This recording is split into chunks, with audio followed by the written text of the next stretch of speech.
What's happening, everybody? The Job Guys back with you one more time. Nitro, Nick, and Ryan are here. We thank you for being here as always. And today, Nick, we're doing a little something different. We've got a huge Saturday night's main event coming up this weekend, maybe the biggest since they've come back at the end of 2024. Both world titles are on the line. There's a huge tag team match going on. So this is a pretty big show. John Cena back on network television over Memorial Day weekend. So that got us thinking, what are the greatest Saturday night main event moments of all time, Nick? You and I have been watching since almost the beginning. I started like at the main event in 1988. I know you were watching a few years before that. So we grew up with this. This is what we did. You know, this was our big event when we were watching back in the day. So we are each made our list of 10, many of which are the same. But you're going to have your 10. I'm going to have my 10. And there we go. But there's one big caveat, though, right, Nick? It is just Saturday night's main event. And tell them why we're not counting the main event. Well, they got three of them, and they probably all three would have taken the top three spots. Right, man. right, exactly. I mean, like Hogan, you know what? We all know, we don't know how much the plastic surgery costed. We still don't. It's still a mystery. It never has come out, And, of course, the Mega Powers exploding. I mean, that was pretty big. And then you could even argue, Buster Douglas with the Mega Powers rematching or going one more time. Those ones were it kind of would have taken the fun out of it. And they aren't truly Saturday night's main event. Those were kind of put on to pump something. This was an episodic show, Ryan, kind of that me and you and others of that era, this was our pay-per-view. Yep. You're talking, this was a big match, this one coming up. I could not have been more excited, Ryan, for Saturday night's main event. I wasn't going to see Red Tyler, Barry Horowitz, all these. Well, and if you did, they were fighting good dudes, these guys, this was going to be, at least A versus B guys or B versus C guys. It wasn't going to be job guys. Yep. So it was really cool. Yeah, we were not fighting at any of these Saturday night's main events. That is for sure. The jobbers knew that they were jobbers, job guys. Well, Nick, let's jump right into it right away. Let's get cooking here. You have your 10, as we said. I have my 10. Many are the same, especially up toward the top. But at number 10, go ahead. What do you got? Uncle Elmer's wedding, man. You're talking moments, Ryan. These also got to be, if it's a great moment, you can't forget it. This is incredible, and correct me if I'm wrong. Was this a real marriage, Ryan? This was a real marriage, and that's what's crazy about it is Plowboy Frazier, or whoever the heck he was, all those years, comes in here as Uncle Elmer, as one of the, Hillbilly Jim family or whatever. And for real, this dude decided to get married in a wrestling ring on Saturday night's main event to Joyce Stasco, I guess her name is. Yeah, real life wedding. And let Piper trash it, too. Dude. And that's what makes this great, right? It does. Because what did you think? As a kid, I always thought it was dumb. I was not really into the farmers and everything. I wasn't into it whatsoever. But going back and watching this and listening to the commentary, it's unbelievable that this woman allowed herself to just get butchered by Jesse and even Vince. And then Piper comes out. I mean, they are taking shot after shot at these two, but that's what makes it great. Is that what was a carp? Yeah, two carp in a river going after a piece of corn. Yeah. But Ryan, I love it because this is the WWE coming into your home saying, we're not the Midnight Express versus the Rock and Roll Express, period. This isn't Tully Blanchard versus Dusty Rhodes, period. Yep. This is a show. This is sports entertainment. And, we can have arguments whether you like it or not. I happen to like it. So did a lot of people back then. And this was illustrating you're going to get more. out of this than just matches on Saturday night's main event. You're going to get maybe a wedding gone astray. And Piper's line, I think we all remember, Ryan. I think you stink. I think you stink. I think the whole freaking wedding stink. Yeah, it's an iconic line. It's a memorable line. The wedding is memorable. And, man, they are just getting torched, man. Torched. I mean, torched. God bless them. Yeah, well, Jesse, you know, the Reverend says, "Will you support him?" And then Jesse goes, "Can you imagine when she has to support him? You know, because he weighs. They say he's 6'10", 430. He's fat." And and they are just taking shot after shot of him being a fat slob. They're getting married in overalls, and they got a tie hanging.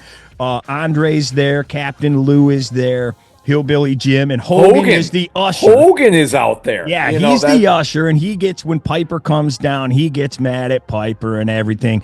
The crowd is getting a little restless because they're kind of like, what is going on here? Because for them, they obviously cannot hear the announcing. So to them, they're like, what is this? This sucks. Right. You know, so they're getting a little restless, but man. And it's a transition time, Ryan. You are targeting, and I firmly believe this in the early mid to mid, they're targeting a new audience. They want younger. They want kids. You know what? They know some of these old school, my dad sitting there watching that would be like, get this crap off my screen. I can see why the other territories hated this. I can totally see it. And they did this. Something like this at almost every single one of the first three. They actually did the first three Saturday night's main events, and we're going to talk about them later. But then after this, they have the wedding reception. At the very first Saturday night's main event, they did the Mother's Day party and everything. And Moolah went into the giant cake. They have their wedding reception here, which is almost the same thing as the Mother's Day party. Everybody's lined up. There's chickens and pigs running around the food and all that stuff. And Piper's mumbling about something. You got references to Tiny Tim. It's the first wedding since Tiny Tim in 1969. Then they drag that freak out there. That guy looks he looks like if Oliver Humperdinck like stuck his finger in the light socket, man. That guy is the weirdest looking dude. He's there. Jesse reads a poem and he says the whole thing sucks. They just rip on him again. And then guess what? For the second straight Saturday night's main event, somebody goes into the cake. Yep. Vince loves that child humor, man, and you see it here. For the non-wrestling fans that are stuck with their kids watching it, it provides some sort of alternate entertainment rather than just suplexes, slams, headlocks. Yep. But you know, so I don't know. And I honestly, I don't think how you could not listen to this and be dying laughing. You know, he's entertaining those at home. Well, and Elmer can't talk, and he can't remember what he's supposed to repeat. I don't know if he's nervous or if he's stupid. And then Jesse's just butchering him. They're talking about their greased hogs and like, hey, where are those rings going on their fingers or in their noses? You know, it's pretty good. Anything else, Nick? We both have that at number 10. Memorable. It's very memorable. The number 2 Saturday night's main event, October 3rd, 1985 in East Rutherford at the Meadowlands. Okay, number 9, Nick. What do you got at number 9? Number 9 is personal for me, Ryan, because I wish they would have built it up and said it more. I do believe they did, but not. If they did this today, it would be said every other word when they were in the ring. The Demos having a streak going with the tag titles. They are the number 1 tag team in the greatest tag team era in history of wrestling. And it ends to 2 guys that I'm sitting there going, are you freaking kidding me? That would be who? The Brain Busters, Ryan. Beat the Demos. Saturday night's main event. It aired on July 29th, 1989. I couldn't believe it, Ryan. I had to go ask my dad. He's like, wrestle. I was like, wrestling, it is staged, right? Because they couldn't really beat the Demos in a fight. These guys did not work for me, Ryan, when they came to the WWE, and it just blew my mind. Average your carpentry skill. Average everything, man. But in an era, you got, the Demos have faced off against the Hearts, the Bees, the Bulldogs, the Islanders. Everybody. You know, they're taking on Strike Force. Reign or something, right? Yeah, or 16 the greatest months. tag teams, and they're downing them like it's nobody's problem. And this team upsets them, and it was crazy. 2 out of 3 falls. They came out, Ryan, took the first fall. I thought, okay, yeah, this is 2, and we're done. Get me out of here. You know, this is not even worth my time.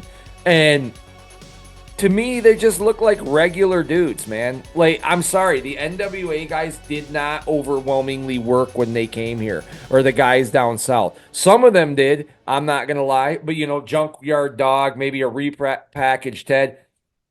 But these guys, I don't know, Ryan, the finish was crazy. They won the second round on DQ, and then Tully smokes Smash with a chair over the head.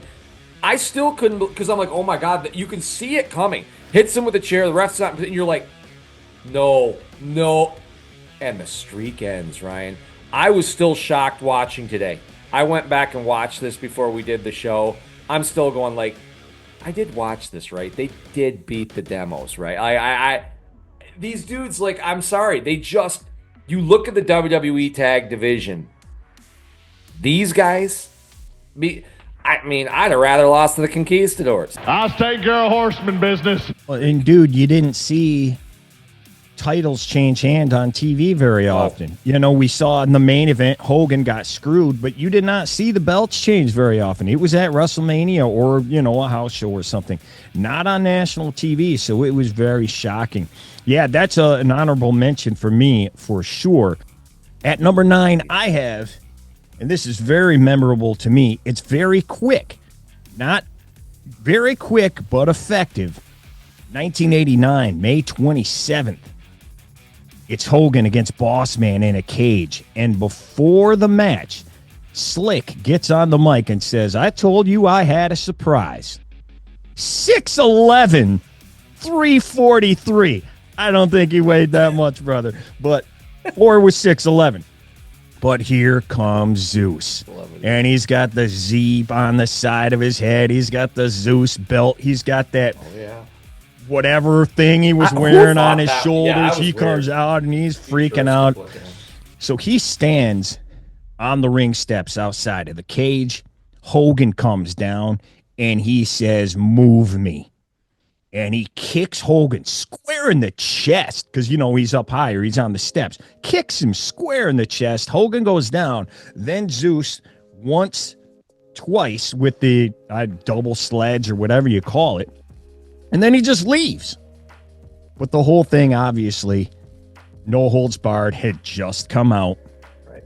They're doing the intermingling, I guess, of, you know, Hollywood and wrestling. This man from Hollywood, he says he's the real star of the movie. And Hogan is left laying, and then he ends up winning the match as it goes on over the Boss Man in a great cage match, one of the best cage matches to that point of all time. But the stage was set for the next 6 months, 8 months, where Zeus, you're like, this guy, he's invincible. He's untouchable. Holy cow, he took down Hogan like that? Holy smokes, who is this freaking guy? And that, I think, I was 9 years old. I think every 9-year-old and whatever, that sticks with you forever. Oh, yeah. Even though that feud kind of went nowhere, it was kind of a feud. He couldn't. Man, what a way to kick it off. Yeah, what a way to kick it off. Amazing, man. I thought the same thing, right? I kind of booked as what you saw in the movie was fake. This is the real deal. He is not happy with that movie and Hogan and everything. He was the star. You know, I thought it worked, man, and it could have been. Unfortunately, Zeus, the bell had to ring. The double sledge is all he could do, or whatever. The forearms to the back. That's all he had. In the ring. The build was. I mean, it was super cool. I had that as an honorable mention on my list. Yeah, for sure. All right, that's number 9 for me. Let's go. Move it along. Number 8, Nick. You got to get seasonal, right? You got to have fun. You're trying to sell this. You're trying to market it. And you look at, Ryan, you look at the sitcoms out there today. Even today, and especially back in the 80s. What did people look forward to? The Christmas special. The Thanksgiving special. The Halloween special. And WWF at the time got right into that as well. Well, and I don't think they've ever let go. We still have Christmas specials. We have summer pay-per-views. A Halloween, Saturday Night's Main Event, 1985, man. Just a fun one to come together for me at number 8. And I thought they embraced the season well. I thought it's hysterical watching these people in their suits. I still think it's funny today, especially, I don't know how well Tito goes over as Zorro today, but and Hogan's Hercules moments before they introduce. Hercules shows up like 2 weeks later. When I first turned it back on, this one, Ryan, and we're sitting here and I'm watching the rewatch of the show. For a second, I was like, was he Zeus? I couldn't remember. Yeah, I was like, couldn't tell. He's like a gladiator looking. Yeah, he looks like that. And I'm like, man, because I was thinking that. I was like, oh, yeah, Hercules isn't quite there yet. But yeah, he comes in like the next day. Right. Yeah, man. This is the third Saturday Night's Main Event of all time. Yeah. And again, as we mentioned with the other ones, you had Mother's Day, you had the wedding reception. Now you've got this Halloween party. And the cool thing they did here was they had contests throughout the night. But pie it went eating, all night long. apple bobbing. Yes. Yeah, it wasn't just one thing at the end of the show or something like that. It kept going throughout, and they kept coming back. They had a pie eating contest, Captain Lou against Bundy. Then they have the bobbing for pumpkins, and it's Heenan and Cousin Junior, and Heenan wins. And they're in Hershey, Pennsylvania also. They love that building. I think 3 or 4 SNMEs were there. They love me in Hershey, Pennsylvania, too. Oh, they love me in Hershey. And they're bobbing in chocolate sauce. So they've got chocolate all over themselves. Oh, they look wrecked after the pie contest. Albano's got the pie all over his face. And, man, when you see him in the dress, Batman and Robin, the Sheik and Volkov are Batman and Robin. That's freaking great. He didn't even realize he's like, who are you, Captain Lou Albano? He's like, Julius Caesar, They go to Piper's house for no reason out of the blue. There's kids trick-or-treating at Piper's house. The kids kind of screw Piper, like he rips a hole in their bag and tries to take their candy. Well, little did they know the kids one-upped him. They were hot peppers covered in chocolate, so his mouth's all on fire because he's trying to eat those. The final thing is like pass the pumpkin between your neck to the next person. You can't use your hands. And Liz and Piper fumble the thing. And then Macho goes after Liz, as, that goes over well nowadays. As he always did back then. So he's pushing her around and everything. But again, this is probably something people in the NWA, people in Mid-South were like, you're ruining our sport. You're ruining our sport. But as kids, you're like, oh, this is fun. I thought it was awesome, Ryan. I looked forward to it. Same as I looked forward to any of those, whether it was, back in the day, Family Ties, Roseanne, any of those shows you're watching. You looked forward to the seasonal ones, man. They were really cool. Even people still to this day watch Christmas movies nonstop. He-Man, G.I. Joe even had Christmas specials, or stuff like that. You like these, and you're just embracing the culture. I think it was a great move. As a kid, I thought this was awesome. And I loved how they paired off heel and faces for all these challenges throughout the night. I'm going to do number 7 here. I don't know if we have the same one here or not. But at number 7, we're going to go to the very first Saturday Night's Main Event. May 10th, 1985, Long Island, Uniondale. It's the edition of Piper's Pit on the very first Saturday Night's Main Event. WrestleMania had just happened like 6 weeks before this. Obviously, we know Mr. T and Hulk Hogan beat Orndorff and Piper. Well, Piper's ticked. He blames Paul for losing this match, So they've been arguing a little bit, and now they're coming face to face for the first time. They're going to talk it out. They're going to hash it out on Piper's Pit. And it doesn't end well. They do not get back together. They end up brawling. But before we get to dude, what was Orndorff wearing in this? Did you, what on earth? The white trunks Dude, John Stockton would be ashamed to wear those pants. Holy smokes, dude. Like, These may have been a thong. They are so short and so tight. Like, you're like, dude, he's showing more butt crack than Livy Dunn in the SI swimsuit edition, dude. This was like, who thought this was a good idea? Excellent question. Probably Orndorff. Right. He is one of those guys, though, man, that me and you are, and I don't think he's terrible or anything, but me and you are, we said it, we're just perplexed because when he talks, it's not great, man. It's a little stiff. It's stiff, but man, he was over, Ryan. This guy was freaking, not only especially at this when point, you're going against Piper. And then against Hogan as a heel, he was, I'm the same as you. I think they turned him on as Saturday Night's Main Event, the very first one. To me, Ryan, you're debuting a new show. You're turning a major face. This is must-see TV. It seems like it's a shoot. It really feels when Calls Piper's him a piece talking. Of garbage. Says he's embarrassed for his family. Yep. Because you cost me the fight. You cost me because he took the pin. Yep. I just think that's so awesome that he puts it out there like that. And you kind of feel it really is, in a different part of the show, but an integral part of the show and a real part of the show. This is Piper really saying what's on his mind, If you liked CM Punk today, I'm pretty sure you would have loved Roddy Piper had you grown up in that era. All those guys, they all say, and MJF, whoever it is, their hero is Roddy Piper, We haven't even gotten to the best part of this yet, though. So Piper goes after him. Vince goes, he waylaid Orndorff. So then, the shocking thing about all this, who comes to save Orndorff? Mr. T.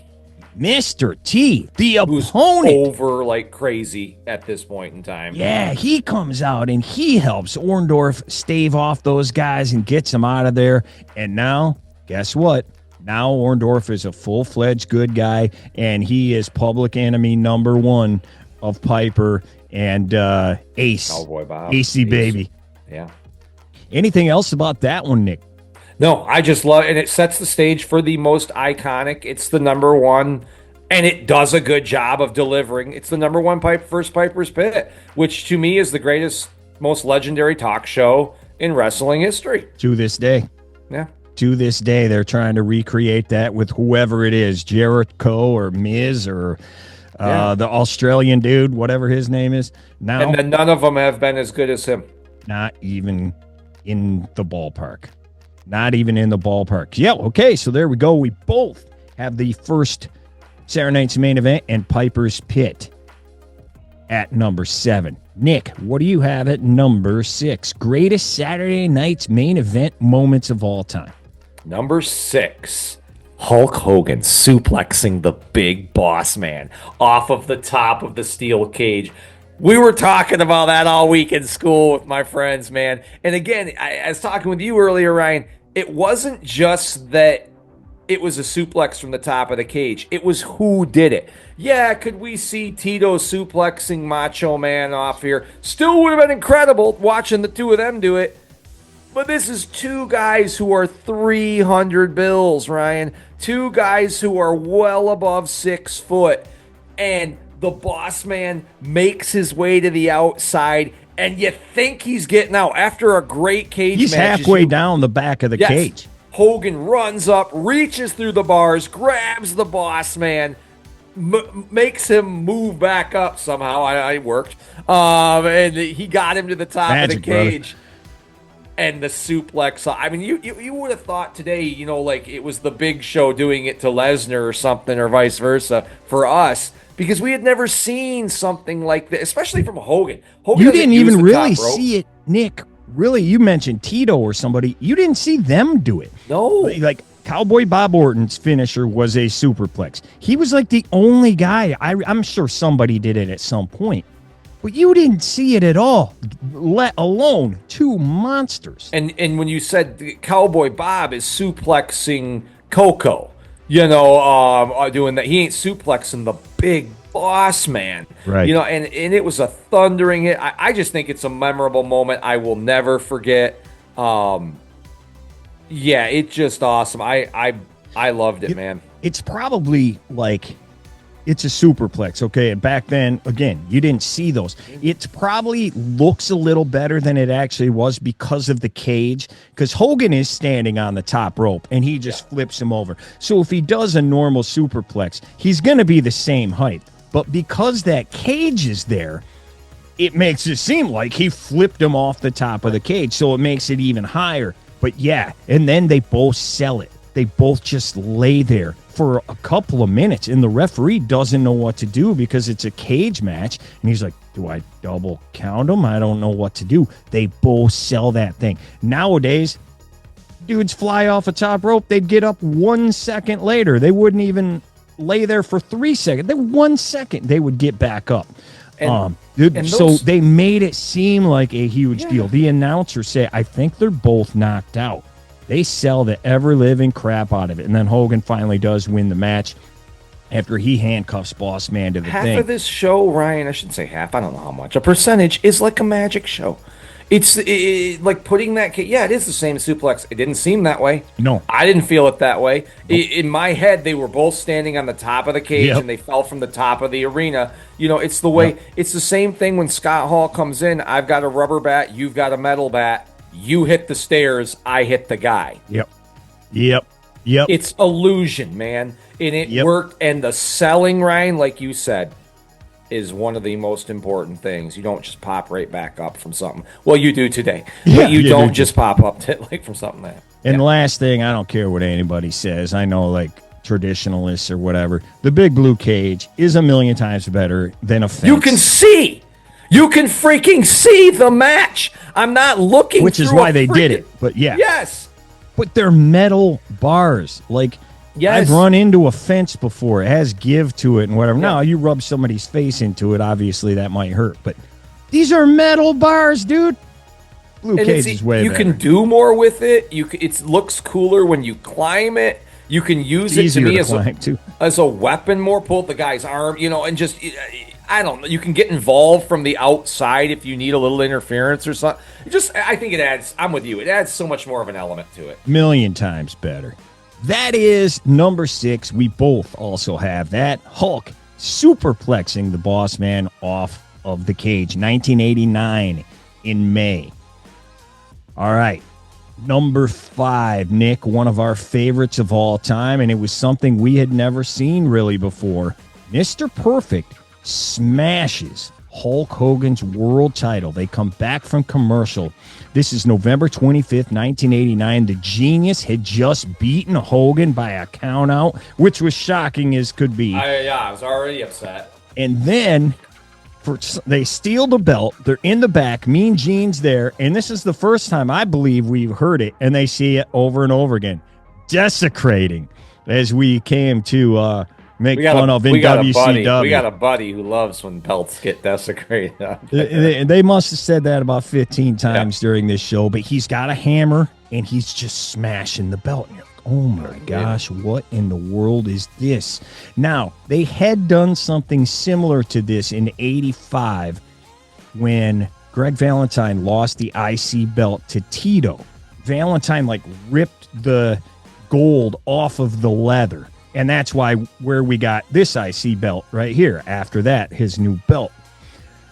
But I wasn't watching back then, so I don't know that I've ever even seen video of that. There probably is somewhere. So I've seen it, but I don't remember. I don't remember watching that live, or I don't. I saw that years later, probably because of you. And I don't even remember if I did see it. I probably did, but I don't remember it. This I remember, and Nick, I'm shocked. And this made Mr. Perfect look like a dude. All these people that are like, oh, Hogan, Hogan held Perfect down. Dude, this made him look pretty darn big, if you ask me. Right, I didn't even know the belt could be destroyed like that. I thought it was made in Mount. Yeah, it's made on Mount Olympus or something for me, man. I was like, you can do that with just a hammer? I'm sitting there just stunned because, like I said, like you said, I'm already stunned. He's lost to the Genius, and for everybody out there. Again, this isn't today where everyone has beaten everyone. Hogan didn't lose to people or the champs, I should say. Right. It's just Hogan. Let alone Genius is like as close to a job guy as you can get. Oh, freaking was a job guy before he he threw frisbees. Jobber Mount Rushmore. My God, and Perfect's looking at it going, I'm going to do this to every single belt you get until you give me my title shot. Go make 100 more and I'll break them all. I'll break them all. I thought he was money back there. Perfect looked like $1 million. I remember that to this day. A lot of people do. You know, people believe that the hardcore title is that belt, even though it isn't, but they believe that it is. And it's smart. It's smart marketing, man. It really is.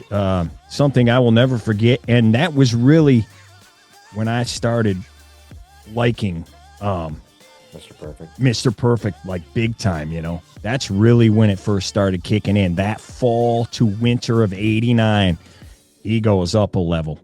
He really does. Number 4. It's another Hulk Hogan moment for me, Nick. Coming in at number 4, you know, we mentioned like the first few Saturday Night's Main Events had parties and everything, and they were fun times, you know, Halloween or Mother's Day and whatever. We get serious now. March 1st, right before WrestleMania 2, 1986, it's Hogan taking on Don Morocco, the Magnificent Morocco. And here comes King Kong Bundy. And he smashes Hogan. And Morocco helps out. Heenan's out there. He's holding his arms around the post from the outside so Hogan can't get away. Avalanche after avalanche after avalanche. Just keeps nailing him. Then a couple of splashes. And Hulk is unconscious. He's toast. Hogan, really the first time I think we'd seen him this vulnerable. Really laid out. Before. Like laid out. Yep. And other wrestlers come out. They try to help him. I mean, he looks dead, you know. And they're talking like Hogan's not going to make it to WrestleMania. He's not going to make. He has. They're selling it like he has permanent damage, dude. They put him on a stretcher. They take him right into an ambulance. You know, nowadays, again, 17 tables. You fly off a cage. You fly off a ladder or whatever. No, 3 avalanches, 2 splashes, and he's dead. Scary for little Hulksters like me, man. Like, I mean, he laid him out, and now he's in a cage versus Bundy. Still has his ribs all taped up and everything. They did the vignettes afterwards where he couldn't work out. He couldn't lift the way he used to lift or whatever. But no, this is so shocking because he's in the hospital. And then they send Mean Gene to the hospital. And Mean Gene is like, I'll keep you up to date. We don't know what's going to happen, brother. We don't know. And then they go right to the Real American video right after that. Hey, here's the debut of this thing where he's standing on the mountain playing the guitar or whatever. Just your thoughts on this, man, because it's the first time, and it was shocking because later down the road, Earthquake did it, and Zeus and all these other people. I would just use shocking. It was like, I still always believed in Hogan. You know, like he can overcome all odds. Well, we'll talk later. But this, I hadn't seen this, Ryan. He fought Piper, and I seen him get cheated, and I seen him get beat up in mat. But like this was after the mat, and the way Morocco, I don't care how, it just looks so real to me because if I'm grabbing your wrists and pulling back, and I'm on the stairs, you can't get out, and then Bundy, and then 3 avalanches just decimate you, and he falls. He is lifeless, like you said. The announcers are doing a great job of just selling the living hell out of this, and yeah, I was shocked and really ready to watch Hogan get Bundy back, which is, I think, what you wanted. Absolutely. It's a very memorable moment. Probably one of Bundy's biggest moments in WWE history. It's got to be. It's got to be number 1. Eventing WrestleMania, I guess, but this is what set that up, though. You better believe it. This is what makes the match. Yeah, and again, it's really the first time, and it became a pattern. You send a monster after Hogan because Hogan, you got to remember, as a baby face, well, he's 6'8", 300, so he didn't get like the Shawn Michaels sympathy by being a smaller guy. He's huge. So what you have to do, you had to send other huge monsters after him. And this was really the first one. And then obviously there was a million more after that for the next 20 years. But yeah, it's something you can't do again today, man. You know, the magic's gone, where it just took a couple of those moves and Hogan's dead. Now, you know, your guy gets hit with 5 straight elbows and then he ends up winning by just putting a foot on your chest and holding his arms up in the air. And also because of WrestleMania, it's like 20. You've got guys now like that are small that like you can't just throw a big guy in there and expect to say, oh, he's big, he's tough. Well, yeah, Little Beaver just beat him. You know, like I mean, you know, and here comes Lord Tokyo and Littlebrook, you know, like, and everybody else who main evented WrestleMania 20. And you know, it just so yeah, it was a different time. Definitely. Very memorable. And again, really the first serious angle that was set up on Saturday night's main event. I thought he was really hurt. Okay. So now we are in the top 3, Nick. The top 3 moments of all time on Saturday night's main event. We have the same number 1. We also have the same 2 and 3, except we have them in reverse order. It is really crazy because we're not lying. It's going to be hard to believe. Like when we set these up and picked even our top 10, especially our top 3, we were not talking. And I'm just like, this has got to be number 1. And Ryan's like, oh my God. You're like, that's my number 1. I'm like, but I don't know. I could see people arguing this and that. And you're like, those are my 2 and 3. And I'm like, holy crap. And then we list off the top. And, you know, other than a couple like demos and things like, but we're, you know, I guess that's why it aligns so well. But yeah, our 2 and 3 are a little off here. Just okay. Let's go. Let's have you say what your number 3 is. And that'll be my number 2. And then reverse. And then I'll do it the other way. And sure thing. So go ahead. Your number 3. My number 3 might be the greatest finish to a cage, or maybe not the greatest moment in a cage match in wrestling history, Ryan. Paul Orndorff versus Hulk Hogan for the WWF title when they both hit the floor at the same time.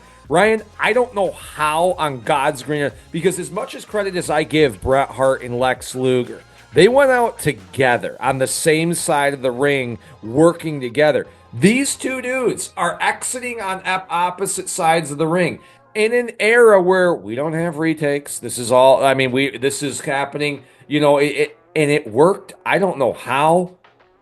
It looked like they hit at the same time. Everybody bought it. It was absolutely amazing, Ryan. Both men touching down.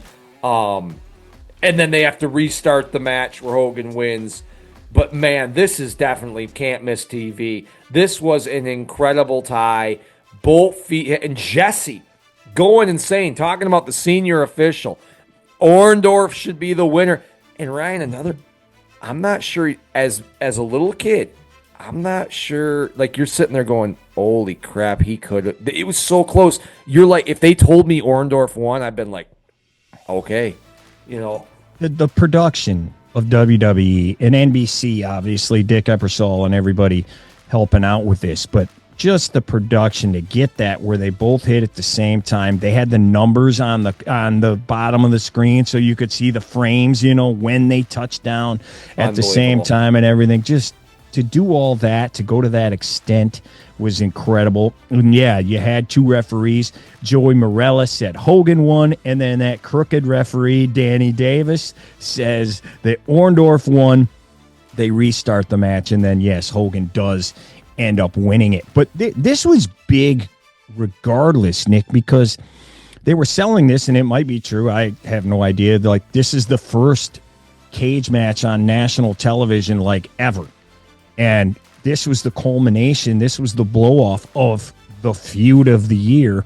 The number 1, at least till whenever, the number 1 house show match in the history of the business. Orndorff and Hogan going all over the country after the Ultimate Betrayal in the summer when he turned on Hogan. And they had the match, the Exhibition Stadium in Toronto in front of 60,000. Then they fought on Saturday night's main event. I think in October or something like that. And now this match, the steel cage blow, and it ends that close, man. It was just incredible, man. It couldn't have been, it could not have been better. And again, the build, you thought it was big, it felt big, and then to end like that, how do you get any better than that? You know, it's just as good as it gets. It's as good as it gets. And then that's finally over, and then Hogan goes on to, right after this, we start the Andre feud. Orndorff's biggest moment in the WWE for me. It was, I mean, most memorable. Other than maybe main eventing WrestleMania 1 with Piper, one of the greatest moments in wrestling history. Certainly steel cage match history, and definitely Saturday Night's main event history. The two touching at the same time.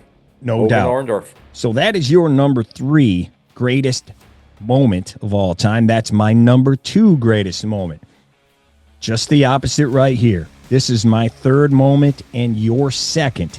It comes from October 3rd, 1987. It's the formation of the Mega Powers and the start of what many believe is the greatest story ever told, still to this day. Facts. Macho Man's fighting Honky Tonk Man for the Intercontinental Belt.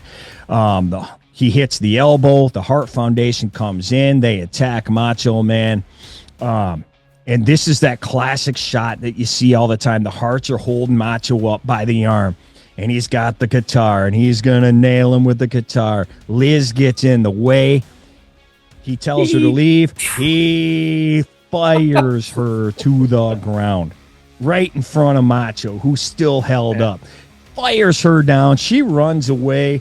He gets clocked with that thing right over the head. You don't know where the heck Liz is. And that's not one of those breakaway guitars like Jarrett was using during the Attitude Era and stuff like that. This is he smoked Savage with this guitar. Yeah, he smoked him with it. So then, all of a sudden, wait, here comes Liz back down the aisle. And she's got Hogan, who looks like a lost puppy or something. Yeah, like he's in Walmart and he's walking down. Like, where are you leading me to what? Yeah. You're in the arena, Hogan. You're going towards the ring. Yeah. The look on his face, dude, is so good. He's like, oh, where am I? He's in the There's no Hulkamaniacs here. There's no Hulkamaniacs here. And then he sees the ring, and then he does the and he runs to the ring. Is taking place. Yeah. Yeah, and he comes down and he cleans house. He knocks out everybody. Then it looks like Macho comes to, and he sees Hogan. And it looks like they're going to fight for a second. They bump, and then they turn around. Yeah. And you're like, and right there, I mean, there's almost a pause in the air, right? Like a stillness. Because they've been feuding since Macho came in. They brought him in to feed him to Hogan. Oh, no, are they going to go? And then Savage extends the hand. They shake hands and they're buddies and everything. So, okay, that's great. Well, Hogan still's got to fight Sika. So then, he fights Sika and whatever. End of the show, they go to the back. And these two are together with Mean Gene. First interview together. I think between in the ring and then outside and doing all the replays, I think they said the meeting of the madness and the mania no less than 46 times. They just kept saying it. Hogan looks like, remember that farting preacher that was all over the internet back in the day when he's going, and they put fart noises underneath every time? Hogan looks like the farting preacher. He's standing there and he's going,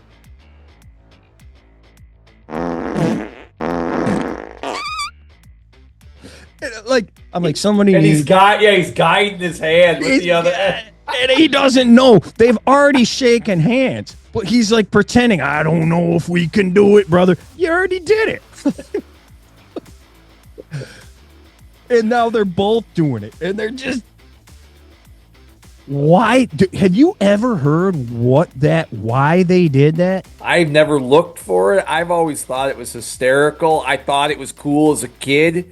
I don't know why. I didn't think this much into it as a kid. I was just crazy. Like, Hogan and Macho are together. Oh my God, this is the greatest gift. Right. But it is weird. It's really freaking weird. And then they just kept doing it. Like every time it just became their thing for whatever reason. But they finally do it, and Macho's talking, and they're like, oh, we're boys, the madness and the mania. And then Macho goes, mega. We're mega. We're the mega powers. Oh, yeah. And there is their name. They finally do shake after convulsing 58 times when they're sitting there. Well, he's still convulsing from Bundy when Bundy hit him. He's Hogan. Nobody convulses like the Hulkster, man. Well, and then when they walk off camera, they're still holding hands. And Hogan's going, and he's like tiptoeing out, and he's going, as he's walking off camera, like, what are these two guys doing? Only the 80s, man. This is the 80s, folks. Like, I don't know. It was hilarious. Although today they would, today they would have united in the third dimension, 3 doors down. Yeah, and then broken up tomorrow. You know. And no-sold the guitar shot. Oh, absolutely. Yeah, they totally no-sold that guitar. Obviously, this is the beginning of the Mega Powers and the beginning of the greatest story over the next 2 years. It's just so memorable because of all that way over the top. The Hogan looking around like an idiot, making the puff face, the stupid handshake. All of that makes you, for good or bad, I don't know, it makes you remember it because it's so over the top. But it was great. And it was an over-the-top era with everything from promos to characters, whatever, the flamboyancy. Like, everything was well over the top, right, Ryan? No question. And one more thing. I don't know, did you listen to Hogan's promo right after that where he's talking about Sika? Did you watch that at all? I did not this time around. I'm sure I've seen it. So he says... he's fighting Sika, and he goes, yeah, all you Samoans, yeah, Alpha and whoever, and Sika and Kim Chi and all these dudes, I'm going to tear apart the whole tribe. Your tribal chief. He says. We know who Sika is, right? The tribal chiefs. Dad. Just interesting that 30 years previous, he calls them the tribe. Thought that was interesting. Just a little nugget. Heyman, bring Hogan out as a manager. I'll get booed today. Hogan set the stage for the tribal chief in 1987. Oh, Hogan created the bloodline. There it is. Oh, yeah, absolutely. He is the bloodline. Nick, Brooke, we're down to number one. We both have the same number one. As you mentioned, we agreed right away. We're like, oh, that's my number one. Yeah, me too. No problem. Before we get to that, how about a few that just narrowly missed out, Nick? Some honorable I'm going to go one for the Taker fans. How about the Taker turning face when Savage defeats Jake the Snake, which was supposed to be WrestleMania 8? The Taker Snake is right behind the curtain as Savage is coming through. He's going to end it. He's going to smoke him with a chair. The Taker grabs the chair as he's about to swing it and stops him. Face turn for the Taker. I thought that was a pretty cool moment in Saturday night's main event history. Yeah, and it's one we didn't see until the next Saturday on Superstars because it was off the air and like, you won't believe this footage that happened.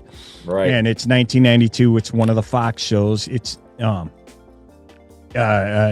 Macho had just fought Jake in their blow-off match, and he's gonna level him. And he goes, whose side are you on? And he goes, not yours.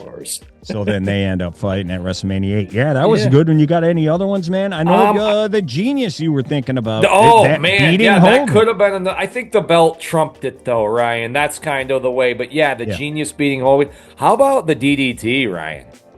When the Snake really knocks out the Dragon. The Komodo Dragon against the Snake it's match. It's memorable, but it's not really supposed to happen. Well, I don't think we knew that he was really knocked out at that point. No, I don't think they did. I didn't.